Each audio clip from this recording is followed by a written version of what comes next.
Robot যে জিনিসটা অনেকের কাছে শুধু বইয়ের পাতায় বা সিনেমার পর্দায় দেখা যায়, সেটাই এবার শেখানো হলো স্কুলের শিক্ষার্থীদের হাতে কলমে। ছোট ছোট যন্ত্র, তার আর কোডের মাধ্যমে কিভাবে তৈরি হয় একটি রোবট, সেই অভিজ্ঞতাই পেল এই শিক্ষার্থীরা। আমরা এখান থেকে শিখেছি কিভাবে রোবট তৈরি করতে হয় এবং রোবটের সেন্সর ব্যবহার করতে হয়। এটা খুব আকর্ষণীয় মজাদার ছিল।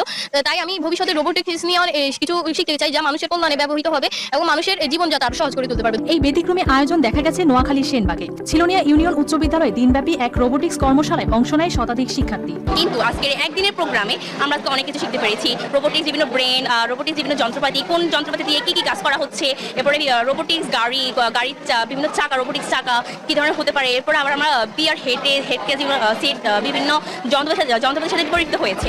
এখানে কৃত্রিম বুদ্ধিমত্তা, স্বয়ংক্রিয় যন্ত্র, সেন্সর ব্যবহার, এসব বিষয় সহজভাবে শেখানো হয়। কিভাবে একটি রোবট পরিবেশ থেকে তথ্য নেয়, কিভাবে সেটিকে নির্দেশ দেওয়া হয়, এসবও দেখানো হয় হাতে কলমে। বর্তমান বিশ্বে রোবটের কোনো বিকল্প নেই। আজকের ওয়ার্কশপে রোবটের সম্পর্কে আমাদের অনেক ধারণা দেওয়া হয়েছে। এ থেকে আমি বুঝতে পারছি যে ভবিষ্যতে এটা আমাদের অনেক কাজে লাগবে এবং আমরা আমাদের ছোট ছোট কাজগুলো অনেক কম সময়ে রোবটের মাধ্যমে করতে পারি, যা আমাদের সময়কে বাঁচিয়ে দেবে এবং এর মাধ্যমে আমরা আমাদের দক্ষতা বাড়াতে পারি এবং এটা আমাদের বুদ্ধিমত্তা অনেক বৃদ্ধি করে। প্রযুক্তির এমন বাস্তব অভিজ্ঞতা পেয়ে শিক্ষার্থীদের মধ্যে তৈরি হয়েছে নতুন আগ্রহ।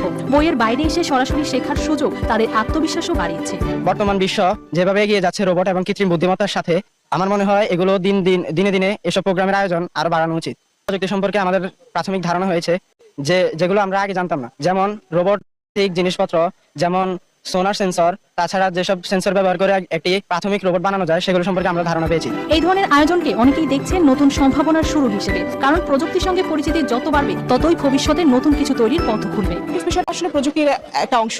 তো যেহেতু আমাদের এই সময়টা হচ্ছে প্রযুক্তির যুগ, তো প্রযুক্তির বাইরে থেকে তো আসলে কখনো একটা প্রকৃত উন্নয়ন করা সম্ভব না। তো সেই কারণেই বাচ্চাদের মধ্যে যেন রোবোটিক্সের বিষয়ে আগ্রহ জন্মায়, পাশাপাশি প্রযুক্তিগত বিষয়ে আমাদের দক্ষতা অর্জনের জন্য তারা যেন প্রাথমিক একটা ধারণা পায়, এই জন্যই আমাদের মূলত উপজেলা প্রশাসনের উদ্যোগে এবং সৈয়দ হারুন ফাউন্ডেশনের সহযোগিতায় আমাদের আজকের এই রোবোটিক্স ওয়ার্কশপটি অনুষ্ঠিত হয়েছে। একদিনের এই শেখা হয়তো ছোট একটি পদক্ষেপ, তবে এখান থেকেই তৈরি হতে পারে আগামীর প্রযুক্তি নিয়ে কাজ করার স্বপ্ন।